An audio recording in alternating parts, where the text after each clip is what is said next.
खुद को खोजने वालों को मेरा सलाम। क्या आप जानते हैं कि गौतम बुद्ध को गहरी और शांत नींद कैसे आती थी? आज की भागदौड़ भरी जिंदगी में अच्छी नींद एक सपने जैसी लगती है। हम रात भर करवटें बदलते रहते हैं, अनिद्रा से जूझते हैं और थकान के साथ सुबह उठते हैं। लेकिन गौतम बुद्ध कठिन तपस्या और ज्ञान प्राप्ति के बावजूद हमेशा गहरी और शांत नींद सोते थे। क्या उनका कोई रहस्य था? क्या हम भी उनकी तरह शांतिपूर्ण नींद का आनंद ले सकते हैं? आइए इस रहस्य को उजागर करते हैं और गौतम बुद्ध से नींद के बारे में कुछ अनमोल ज्ञान प्राप्त करते हैं। तो चलिए इस रहस्यमय यात्रा पर निकलते हैं और गौतम बुद्ध की गहरी नींद का रहस्य ढूंढते हैं। एक बार एक अमीर आदमी एक बौद्ध भिक्षु के पास जाता है और कहता है, मुनिवर, मैं अपनी नींद से बहुत परेशान हूँ। बहुत कोशिश करने के बाद भी मुझे देर रात तक और रात को सोने से पहले दुनिया भर के विचार मेरे दिमाग में घूमते रहते हैं और जब मैं सो जाता हूँ तब भी मैं रात भर करवटें बदलता रहता हूँ और जब मैं सुबह उठता हूँ तो मुझे अच्छा महसूस नहीं होता। मैं थका हुआ और बेचैन महसूस करता हूँ। कृपया आप मेरी इस समस्या का कोई समाधान बताएं। बौद्ध भिक्षु ने कहा, इससे पहले कि मैं आपको आपकी समस्या का समाधान बताऊं, मैं आपको गौतम बुद्ध की गहरी नींद के रहस्य के बारे में एक छोटी सी कहानी बताना चाहता हूं। उस आदमी ने कहा, जैसी आपकी इच्छा मुनिवर। बौद्ध भिक्षु कहने लगे, तथागत गौतम बुद्ध जब सोते थे तो पूरी रात उसी अवस्था में रहते थे, कभी करवट नहीं बदलते थे। रात को जिस अवस्था में सोते थे सुबह तक उसी अवस्था में रहते थे। गौतम बुद्ध का एक शिष्य आनंद था जो अक्सर उनके पास ही सोता था। आनंद को यह बात बहुत परेशान करने वाली थी कि गौतम बुद्ध पूरी रात उसी भौतिक अवस्था में कैसे बिता सकते थे जब भी रात में आनंद की आंख खुलती थी।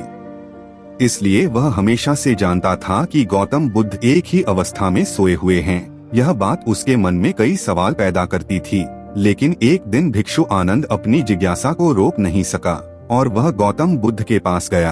आधी रात में उसने गौतम बुद्ध को जगाया। नींद से उठकर बोले, तथागत मुझे क्षमा करें, मैं जानता हूँ कि यह आपसे प्रश्न पूछने का सही समय नहीं है, क्योंकि आप सारा दिन चलते रहते हैं और लोगों को धम्म का ज्ञान देते हैं और उनकी समस्याओं का समाधान करते हैं। लेकिन मेरी जिज्ञासा इतनी बढ़ गई है कि मैं सुबह तक इंतजार नहीं कर सकता, इसलिए कृपया मेरे प्रश्न का उत्तर दें और मेरी जिज्ञासा को शांत करें। भिक्षु आनंद ने आगे कहा, मैं पिछले 20 वर्षों से आपके साथ हूँ और देख रहा हूँ कि आप पूरी रात एक ही अवस्था में बिताते हैं, जरा सा भी हिलते नहीं हैं। तो क्या आप सच में सोते हैं या नहीं सोते हैं? बिल्कुल। गौतम बुद्ध आनंद की ओर देखकर मुस्कुराए और बोले, मैंने अपने लिए सोने की सही स्थिति ढूंढ ली है। अब मुझे सोते समय हिलने डुलने की जरूरत नहीं है। मैं नींद की अवस्था में भी जागता रहता हूँ, जबकि मेरा शरीर सो रहा होता है, लेकिन मैं जागता रहता हूँ। सवाल यह नहीं है कि नींद की अवस्था में शरीर चलता है या नहीं। सवाल यह नहीं है कि शरीर स्थिर अवस्था में क्यों नहीं रह पाता। असली कारण तो मन है। मन ही शांत और स्थिर नहीं रह पाता और यही कारण है कि हम नींद की अवस्था में भी अपने शरीर को हिलाते रहते हैं। लेकिन मैं इन सब चीजों से परे आ चुका हूँ। अब मेरे अंदर मन नाम की कोई चीज नहीं बची है। जब मैं सोने जाता हूँ तो मेरा शरीर बिल्कुल शव जैसा हो जाता है। मन नाम की कोई चीज नहीं बची है। आनंद, क्या आपने कभी किसी मृत शरीर को अपनी अवस्था बदलते हुए देखा है? गहरी नींद की अवस्था में भी हमारा दिमाग ही यह सब काम करता है। एक बार जब मन स्थिर हो जाता है, मन शांत हो जाता है, तब आपका शरीर गहराई में चला जाता है। सो जाओ, लेकिन भीतर से तुम जागोगे, भीतर से तुम सब कुछ महसूस कर पाओगे। सोने के बाद भी तुम्हारी चेतना एक छोटे से जलते दीपक की तरह निरंतर प्रज्वलित रहेगी। कहानी खत्म करने के बाद बौद्ध भिक्षु ने अमीर आदमी से कहा, एक प्रबुद्ध व्यक्ति न केवल अपने शरीर को पूरी जागरूकता के साथ देखता रहेगा, बल्कि वह अपने मन को भी पूरी जागरूकता के साथ देखता रहता है। एक प्रबुद्ध व्यक्ति ऐसे ही नहीं सोता है। एक सामान्य व्यक्ति जब सोता है तो वह बेहोश हो जाता है। उसे अपने आसपास का भी पता नहीं चलता, इसलिए वह अपने सपने भी नहीं चुन पाता। लेकिन जब एक बुद्ध व्यक्ति सोता है तो उसे होश रहता है। जैसे सुबह उसकी आंखें खुली रहती हैं, उसी प्रकार एक बुद्ध व्यक्ति भी नींद में होता है। इसीलिए कहा जाता है कि एक बुद्ध व्यक्ति कभी नहीं सोता है। जब एक सामान्य व्यक्ति सो जाता है, वह नहीं जानता कि वह कब सो जाता है। लेकिन यदि आप जागने और सोने के बीच के उस छोटे से क्षण में जागते रह सकते हैं, जब हम सोने के बहुत करीब होते हैं, तो कुछ अद्भुत घटित होगा जो आपको जागरूकता के करीब लाएगा। यह सुनकर वह व्यक्ति बोला, मुनिवर, मुझे इतने गहरे अध्यात्म की बातें समझ नहीं आती। कृपया मुझे आसान शब्दों में समझाएं कि मुझे आसानी से गहरी नींद क्यों नहीं आती। बौद्ध भिक्षु ने कहा, ये 5 मुख्य कारण हैं देर रात तक जागने और आसानी से नींद न आने के। सबसे पहला कारण है बिस्तर पर सोने के अलावा कोई और काम करना। जैसे कई लोगों की आदत होती है कि वो बिस्तर पर ही खाना खाते हैं, वो बिस्तर पर ही पढ़ाई करने बैठते हैं और ऐसे कई काम वो अपने बेडरूम में ही करते हैं। शयन कक्ष का अर्थ सोने का स्थान होता है, लेकिन लोग इसका उपयोग अन्य कार्यों के लिए भी करते हैं, जिसके कारण हमारे मस्तिष्क में शयन कक्ष का कोई निश्चित अर्थ नहीं होता है। इसलिए जब हम बिस्तर पर सोने जाते हैं तो हमारा मस्तिष्क इसे पूरी तरह से स्वीकार नहीं कर पाता है कि अब हमें सोना पड़ेगा, क्योंकि तुमने एक ही जगह पर दूसरे काम करने की आदत बना ली है। दोस्तों, अगर हम आज के समय के हिसाब से बात करें तो हम बिस्तर पर लेटकर भी फोन पर बात करते हैं, बिस्तर पर बैठकर ऑफिस का काम भी करते हैं, चाहे वह फिल्म देखना हो, खाना खाना हो, वीडियो गेम खेलना हो या गपशप करना हो। आजकल लोग अपना ज्यादातर समय बिस्तर पर लेटे हुए बिताते हैं, जिसके कारण हमारे दिमाग में बिस्तर अब सिर्फ सोने की जगह नहीं रह गया है। और ये एक बड़ा कारण है कि जब हम बिस्तर पर जाते हैं तो घंटों तक नींद नहीं आती।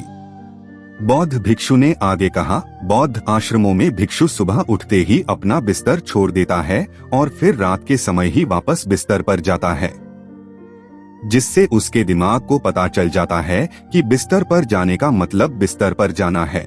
गहन निद्रा। अच्छी और आरामदायक नींद न मिलने का दूसरा कारण है सोने का कोई निश्चित समय न होना। बौद्ध भिक्षु ने कहा, अगर आप सुबह जल्दी और पूरी नींद के साथ उठना चाहते हैं तो आपको रात में जल्दी और एक निश्चित समय पर सोने की आदत डालनी होगी। बौद्ध आश्रमों में रहने वाले भिक्षु हमेशा रोशनी लेते हैं और सोने से कुछ घंटे पहले एक निश्चित समय पर आसानी से पचने वाला भोजन करें और हर दिन एक निश्चित समय पर सो जाएं। तो इस तरह वे एक निश्चित दिनचर्या का पालन करते हैं।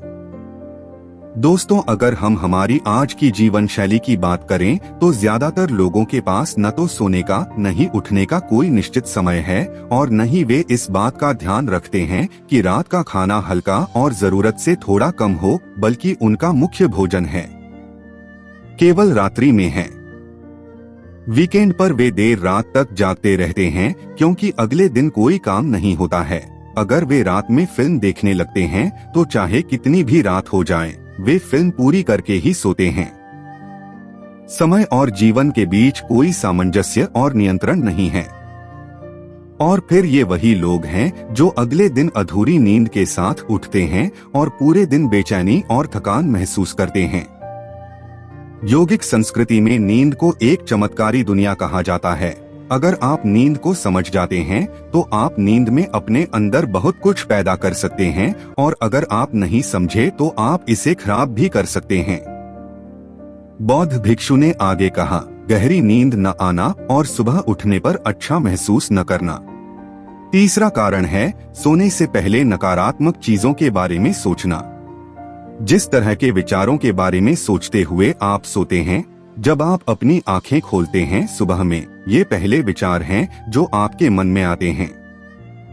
इसीलिए जब आप नकारात्मक विचारों के साथ सोते हैं तो सुबह आप उनके साथ ही जागते हैं। बिस्तर पर लेटे हुए जब हम सोने ही वाले होते हैं, तब हमारा अचेतन मन सबसे अधिक सक्रिय होता है, और इस समय हम जो विचार अपने अंदर पैदा कर रहे होते हैं, हमारा अचेतन मन उन विचारों को सीधे स्वीकार कर लेता है और उन्हें वास्तविकता में लाने का प्रयास करता है। हमारा अचेतन मन ऐसा नहीं कर पाता है अच्छे और बुरे विचारों में से चुने। यह नहीं जानता कि हमारे लिए क्या अच्छा है और क्या बुरा। यह बस प्राप्त जानकारी पर काम करना शुरू कर देता है। इसलिए हमें सोते समय अपनी समस्याओं और नकारात्मक विचारों के बारे में सोचने की बजाय उन अच्छी बातों और चीजों के बारे में सोचना चाहिए जिसे हम अपने जीवन में पाना चाहते हैं। हमेशा रात को सोने से पहले और सुबह उठने के बाद उन बातों के बारे में सोचें जो आपके जीवन में सकारात्मक बदलाव ला सकती हैं। अच्छी और गहरी नींद न आने का चौथा कारण है गलत तरीके से सोना। बौद्ध भिक्षु ने कहा, आपने सुना होगा कि भारत में अक्सर कहा जाता है कि उत्तर की ओर सिर करके नहीं सोना चाहिए। ऐसा इसलिए है क्योंकि जब हम उत्तर की ओर सिर करके सोते हैं तो पृथ्वी के चुंबकीय खिंचाव के कारण हमारे शरीर का बहुत सारा खून मस्तिष्क की ओर जाने की कोशिश करता है और इसका कारण मस्तिष्क में पाई जाने वाली नसें बहुत पतली हो जाना है। इनके फटने का खतरा बढ़ जाता है और अगर कोई व्यक्ति बहुत बूढ़ा और कमजोर है तो उसकी मृत्यु भी हो सकती है। लेकिन आमतौर पर जो लोग उत्तर दिशा की ओर सिर करके सोते हैं, जब वे सुबह उठते हैं तो उनके सिर में तनाव महसूस होता है और वे पूरी रात बेचैनी में या करवटें बदलते हुए बिताते हैं। दूसरी गलती जो लोग अपने सोने की स्थिति में करते हैं वो ये है कि वो बस किसी भी तरह सो जाते हैं। उन्हें इस बात से कोई फर्क नहीं पड़ता कि उनकी रीढ़ की हड्डी सीधी है या नहीं। लोग अक्सर पेट या किसी भी चीज के बल सोते हैं, जबकि हमें कोशिश करनी चाहिए कि या तो हम सीधे सोएं या फिर बाईं ओर करवट लेकर सोएं। इससे शरीर के अंगों पर अतिरिक्त दबाव नहीं पड़ता है। सोते समय बहुत मोटे गद्दे का प्रयोग न करें क्योंकि इससे आपकी रीढ़ की हड्डी झुक जाती है और गहरी नींद में बाधा आती है। इसके अलावा ज्यादा मोटे तकिए का इस्तेमाल न करें, इससे आपकी गर्दन ज्यादा मुड़ती है और शरीर में तनाव महसूस होता है और इससे आपकी गहरी नींद में बाधा उत्पन्न होती है। देर रात तक नींद न आना और रात भर नींद में बेचैनी का पांचवा कारण है अधिक मात्रा में और देर से पचने वाले खाद्य पदार्थों का सेवन करना। अगर आप रात के समय घुटन भरे और अत्यधिक तैलीय पदार्थों का सेवन करते हैं तो इससे हमारी नींद में भी खलल पड़ता है, क्योंकि इन पदार्थों को पचाने में बहुत अधिक समय और ऊर्जा लगती है। इसलिए अगर आप ऐसे पदार्थों का सेवन करते हैं तो कोशिश करें कि सोने से करीब 3 से 4 घंटे पहले इनका सेवन करें। व्यक्ति ने कहा, मुनिवर, मैं यह तो समझ गया कि गहरी और आरामदायक नींद न आने के क्या कारण हैं, लेकिन अब क्या आप कुछ ऐसे उपाय बता सकते हैं जिन्हें करने से हमें गहरी नींद लेने में मदद मिलती है? बौद्ध भिक्षु ने कहा, मैं आपको कुछ ऐसे काम बता रहा हूँ जो आप सोने से पहले या उठने के बाद कर सकते हैं, जिससे न सिर्फ आपकी नींद गहरी होगी बल्कि आपके जीवन में सकारात्मक बदलाव भी आएगा। और ये सभी काम आपको नहीं करने चाहिए। आप इनमें से जो भी 2 से 3 कार्य आपके लिए उपयुक्त हों वह कर सकते हैं। सबसे पहले कोशिश करें कि सोने से पहले गुनगुने पानी से नहा लें। नहाने से हमारा शरीर जागृत और तनाव मुक्त हो जाता है। आपने देखा होगा कि जब कोई व्यक्ति नहाकर आता है तो उसके अंदर एक सकारात्मक ऊर्जा का एहसास होता है। वह अधिक खुश और तनाव मुक्त नजर आता है। इसका कारण यह है कि हमारे शरीर का अधिकांश भाग पानी है और पानी हमारे शरीर का मूल अंग है। यदि संभव हो तो सोने से पहले अपने शयन कक्ष में किसी जैविक तेल और रुई का दीपक जलाएं। इससे आसपास के वातावरण में सकारात्मकता आती है। सोने से पहले थोड़ा पानी पिएं, इससे आपको काफी मदद मिलेगी। जब आप बिस्तर पर जाएं, तो सोने से पहले कुछ मिनट के लिए ध्यान करें और आपके पास जो कुछ भी है उसके लिए आभार व्यक्त करें या अपने दिन में किए गए सभी अच्छे कामों के बारे में सोचें। सोने से पहले एक बार याद कर लें कि आप नश्वर हैं, आज आपकी मृत्यु हो सकती है। ऐसा सोचकर आप अपनी छोटी छोटी परेशानियों के बारे में चिंता करना छोड़ दें। सुबह उठते ही अपने दोनों हाथों को आपस में रगड़कर आंखों पर रखें। इससे आपका शरीर जागृत होता है और हमेशा दाहिनी करवट से उठना चाहिए। हमेशा रात को जल्दी सोने की कोशिश करें ताकि आप सुबह जल्दी उठ सकें और अपनी पूरी नींद ले सकें। तो ये थे कुछ तरीके जिनसे आप अपनी नींद को गहरी और आरामदायक बना सकते हैं। उस व्यक्ति ने बौद्ध भिक्षु को उसकी सीख के लिए धन्यवाद दिया और वहां से चला गया।